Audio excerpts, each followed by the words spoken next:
Thank you all for joining me for this Leading and Organizing in Action session on strategizing collectively. I'm Kim McCoy, Senior Program Manager at Stratus Health.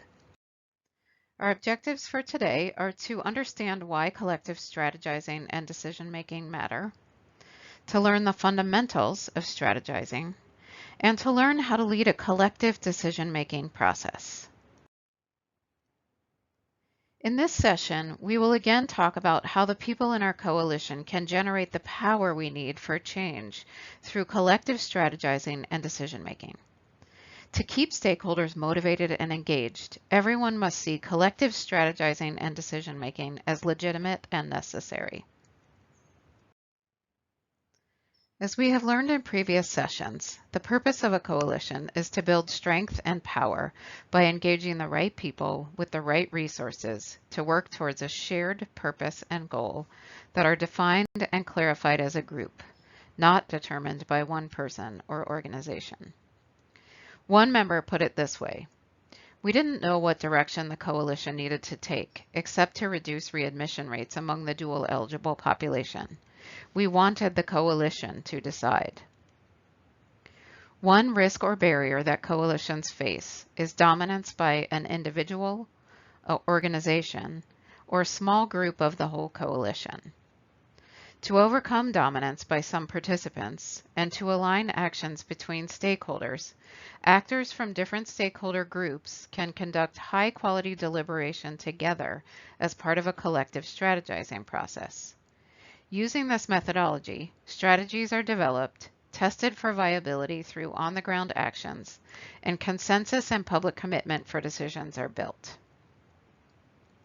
Collective strategizing is an inclusive process of turning the resources that a coalition has into the resources it needs to achieve a specific measurable aim.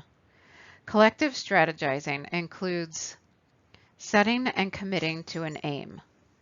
Develop a clear, measurable aim that shows whether the coalition has succeeded or come up short in achieving it. Taking stock of resources to develop tactics. Map the resources within the coalition and then use the resources to develop tactics, to get more resources to achieve our aim, to align existing resources to achieve our aim, or to affect the aim directly. Implementing tactics in cycles and scaling up success. Tactics reflect theories of change. During the improvement process, theories are constantly tested by trying new tactics, evaluating, and adjusting over time. Tactics shown to be effective are scaled up and spread. A strategy is a hypothesis about how the world works or will work, rather than an action plan set in stone. Strategizing emphasizes embracing ambiguity, taking the leap of trying out ideas and learning from decisions. Good strategizing is collaborative. In organizing a coalition, strategizing occurs within teams and through a broader process that invites and incorporates the voices and insights of others. A team is explicit about its responsibility to strategize and be publicly transparent about its work and decisions together. A team is diverse. It includes people with analytical and systems thinking capabilities, stakeholders familiar with quality improvement data, evidence, and metrics, and stakeholders who can speak from lived experience. It examines the short and long-term effects and consequences of strategies for multiple stakeholder groups at multiple system levels. Broader strategizing and decision-making processes invite and incorporate the voices and insights of other stakeholders. This process should be squarely aligned with the coalition's engagement strategy. In other words, the coalition uses its relational tactics as opportunities to invite strategic feedback and insight. One-to-one meetings, house meetings, coalition meetings, engagement events and leadership trainings, and more can all be used to vet strategic aims, brainstorm tactics, listen, incorporate feedback, and make decisions collectively. The motivating vision drives strategy. What is the intolerable condition that we seek to end or avoid? Why is it urgent now? What is at stake? What will happen if we do not act? What could happen if we do? First, commit to a vision, then develop how to get there. Strategy is a theory of how to turn what the coalition has, resources, into what is needed, power, to get what is wanted, the measurable aim. It is a hypothesis about how to use tactics to achieve an aim. Creative. Challenging the status quo requires intentionally and creatively using and expanding the collective resources of the coalition. Ongoing. Action is at the heart of strategizing, to act the way into new thinking, rather than think the way into new acting. Strategizing is an ongoing activity. As a coalition works toward an aim, the team learns from successes and failures and adapts tactics to become more and more effective. This allows the coalition to flexibly respond to real-time opportunities and see constraints as opportunities to try something new. Strategizing means constantly making opportunistic but mindful choices, always with intentionality to our aim. Collective strategizing is not a single event, but a continuous process or a loop throughout the life of a project. If tactics are not getting the team closer to the aim, tactics are adapted or abandoned, and new tactics are devised. Constructively managing the tension between commitment to a course of action and adaptation is one of the primary responsibilities of strategic leadership. A campaign is a time-limited window in which resources and energy are focused to achieve an aim. Viewing a project with a specific endpoint creates urgency to start making changes to achieve the desired outcomes. A campaign encompasses intense streams of activity, beginning with a foundational period, building to a kickoff, to periodic peaks in which milestones are achieved, including a final peak or achievement of the aim, followed by resolution. This strategically creates momentum by gathering more and more resources as the project progresses. Setting a measurable aim. When developing a strategic aim, coalition leaders should first conduct a community-based root cause analysis to ask why the change the coalition seeks has not happened already. If the need is so urgent, why hasn't it already been addressed? If it has been previously attempted, why did those efforts fail? Who holds the resources to meet the aim? Why haven't they acted? Or are they acting but not effectively? What barriers are in the way and why? Where could attention be focused to prevent the issue from happening to begin with? In other words, the choice of strategic aim depends on analysis about why things are the way they are. It also depends on assumptions about what actions need to be taken in order to change them. Inspired by the motivating vision and root cause analysis, leadership teams then decide on a strategic objective on which to focus energy, a clear, measurable aim. Making this choice is the most important strategic decision. An effective aim has the following qualities. Single and strategic. Coalitions that create real, tangible change have the discipline to choose a single aim and focus all resources strategically on achieving it. Remember, after an initial aim is achieved, a new aim can be created. Clear. The aim fully and succinctly states what will be accomplished by whom and by what date. It creates urgency to act and allows people to begin to act now. Measurable. The coalition can demonstrate and describe its impact through data. Motivational. The aim connects with the heart and motivates people to act. Leverage. The aim focuses on a place within a complex system where a small shift can produce big changes. Momentum building. The aim allows the coalition to pursue short-term wins within a long-term sustained effort. Contagious. The aim allows for tactics that others can emulate as the effort is scaled up and spread across a constituency or geographic areas. Developing tactics to turn resources into power. Tactics are the specific activities through which strategy is implemented. In developing tactics, ask, how can we collectively leverage the power of our constituency's resources to achieve our measurable aim? After identifying the resources the coalition currently holds, coalition leaders then identify the resources still needed and brainstorm ways to use the resources held to generate the resources needed. Diversity in perspectives and experiences maximizes creativity. It is important to allow time for genuine brainstorming. Open, creative, no idea too crazy, and deliberation before decisions are made. Once a range of possible tactics is developed, the leadership team decides which ones to pursue. Key criteria for selection include whether the tactic is consistent with values, impacts the measurable aim, develops leadership, develops our coalition's capacity, uses existing resources creatively, is motivational, fun, and simple, is measurable, builds on strengths, and engages weak ties and broadens our constituency. Tactics are targeted and carried out at specific times to focus limited resources on what is likely to yield the greatest result. In other words, it is important to see the span, the time over which we are strategizing, and the scale, the ultimate level of impact hoped to achieve. A campaign is a way to structure time. It unfolds over time with a rhythm that slowly builds a foundation, gathers gradual momentum with preliminary peaks, reaches a pinnacle when the aim is achieved, and then resolves.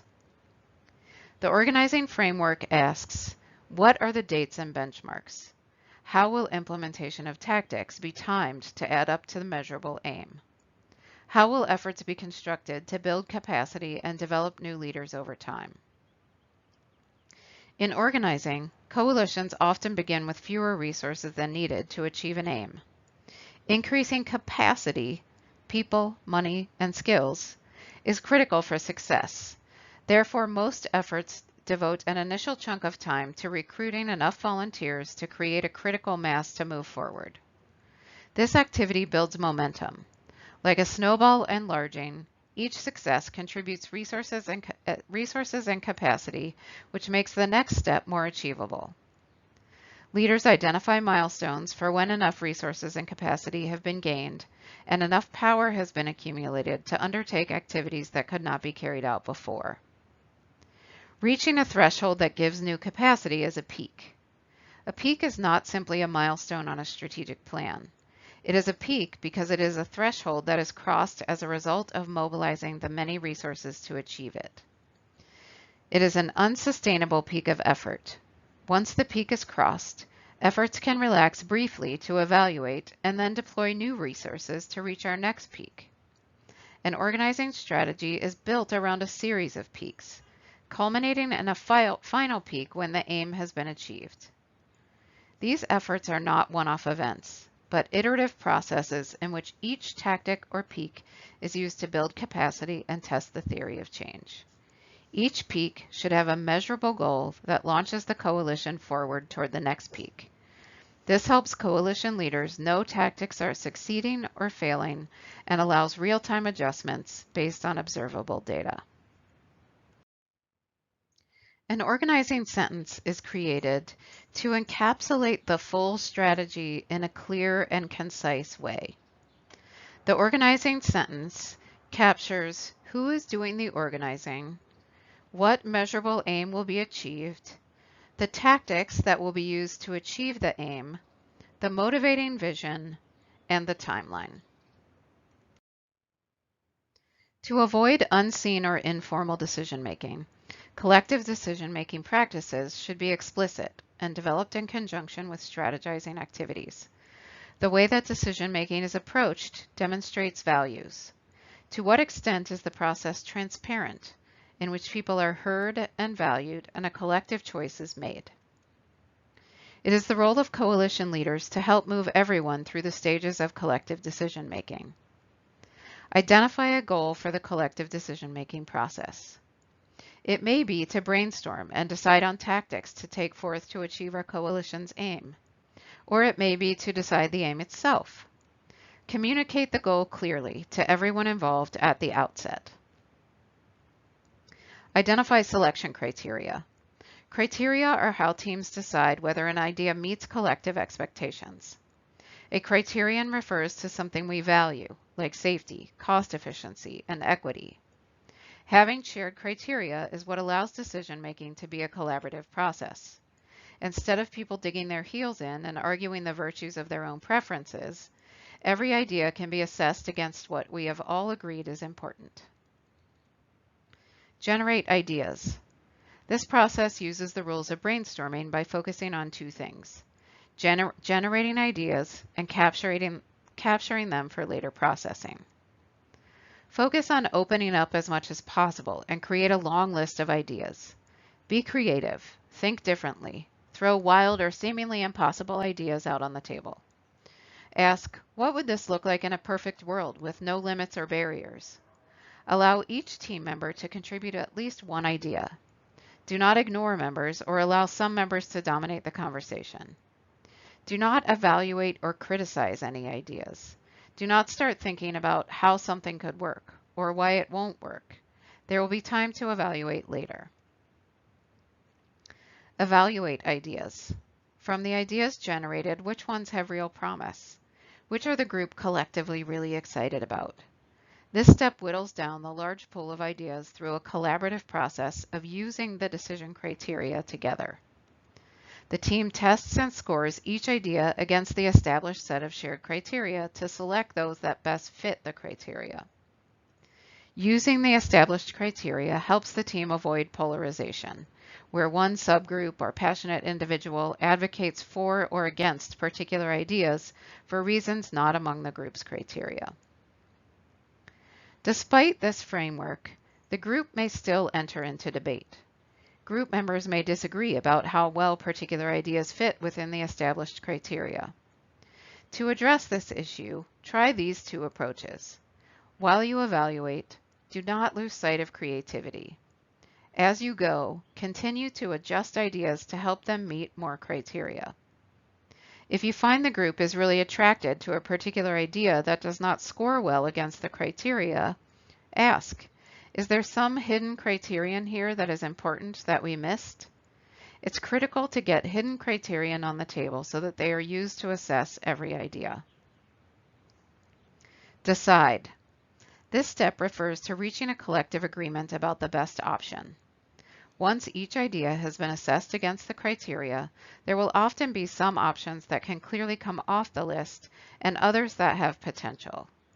The group should use a collective process such as multi-voting or ranked choice voting to narrow down to one or two, or as few as possible to proceed. It is okay to not be completely in agreement, and some people may be disappointed by the outcome. However, everyone should feel they genuinely had a voice and were heard by the entire group. Check in with the group to see if everyone agrees and make sure that those who still have reservations are genuinely willing to try this out and see what is learned. Learn from the decision. This last step can be engaged in three critical ways. Through our immediate reflections after we have made the decision about what worked and did not work in our collective decision-making process, planning ahead to learn from our decision as we take action, and learning from the choice we made. How effectively do we engage in the process? In this reflection, address questions such as, did we agree to the purpose of the process? Did we collectively understand the criteria and were they adequate? Did we productively brainstorm or were we critical of one another's suggestions?